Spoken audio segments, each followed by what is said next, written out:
Bien-aimés de Dieu, que la paix du Christ soit avec vous. Aujourd'hui, dans notre série Morosim, nous allons rencontrer une sainte hors du commun, la Pucelle d'Orléans.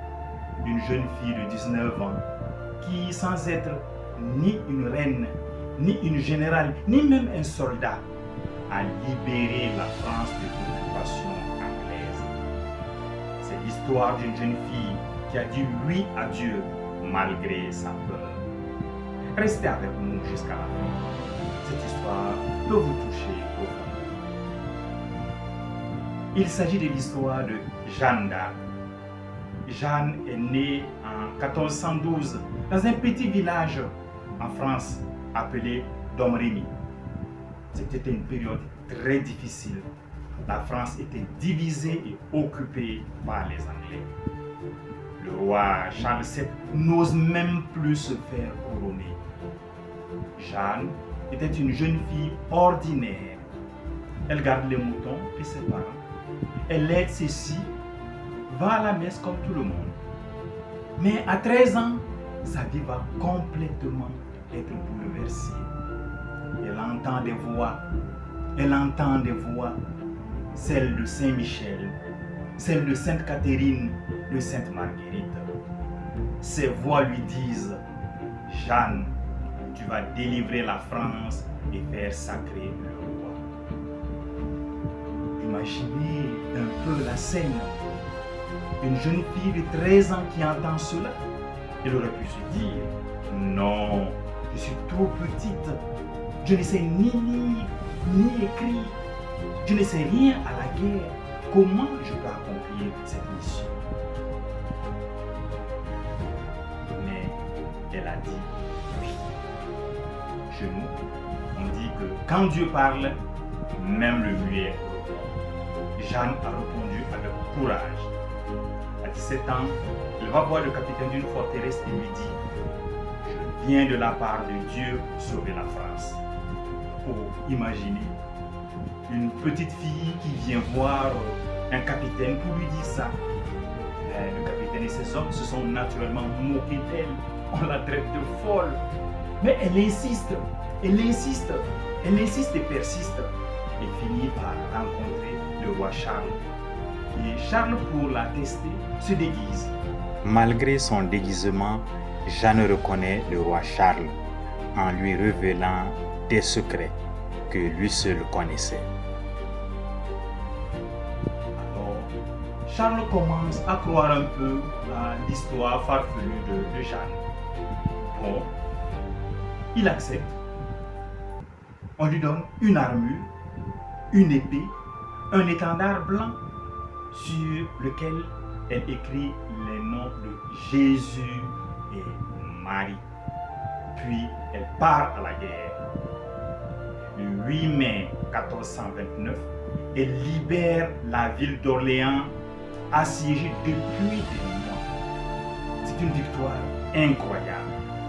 Alors les soldats s'extasient et disent: cette fille combat comme un lion. Ensuite, Jeanne amène le roi jusqu'à Reims pour qu'il soit sacré. La France commence alors à renaître. Mais en même temps, la jalousie et la trahison arrivent. En 1430, Jeanne est capturée par les Bourguignons, alliés des Anglais, qui la vendent à ceux-ci. Elle passe près d'1 an en prison, enchaînée, jugée par un tribunal ecclésiastique corrompu. On l'accuse d'hérésie, de sorcellerie, d'avoir porté des habits d'homme. Malgré les menaces, malgré la torture psychologique, malgré la peur, Jeanne reste ferme et elle répète: je ne crains rien car Dieu est avec moi. Le 30 mai 1431, à 19 ans, elle est brûlée vive sur la place du Vieux Marché à Rouen. Au milieu des flammes, elle crie: Jésus, Jésus, Jésus. Je meurs en tenant le crucifix. 25 ans plus tard, l'Église reconnaît son innocence. Elle est béatifiée en 1909. Les Canonisée en 1920 par le pape Benoît XV, elle devient sainte patronne de la France.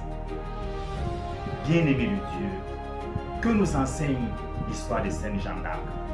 D'abord, Dieu ne choisit pas des hommes et des femmes capables, mais il rend capables ceux qu'il choisit.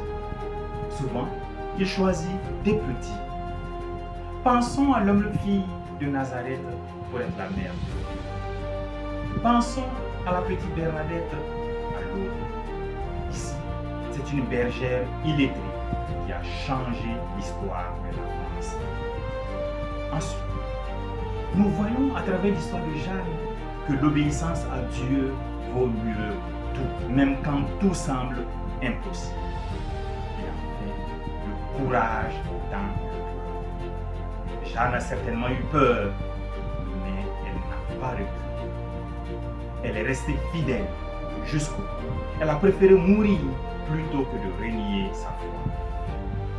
Un proverbe africain dit: l'arbre qui tombe fait beaucoup de bruit, tandis que la forêt qui pousse ne fait aucun bruit.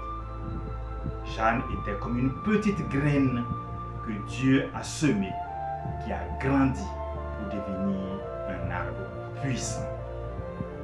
Sainte Jeanne d'Arc, prie pour nous. Prie pour nous pour que nous ayons ton courage, ton obéissance et ton amour pour Jésus et ta patrie. Prie pour nous pour que nous ayons un amour sans mesure pour notre patrie.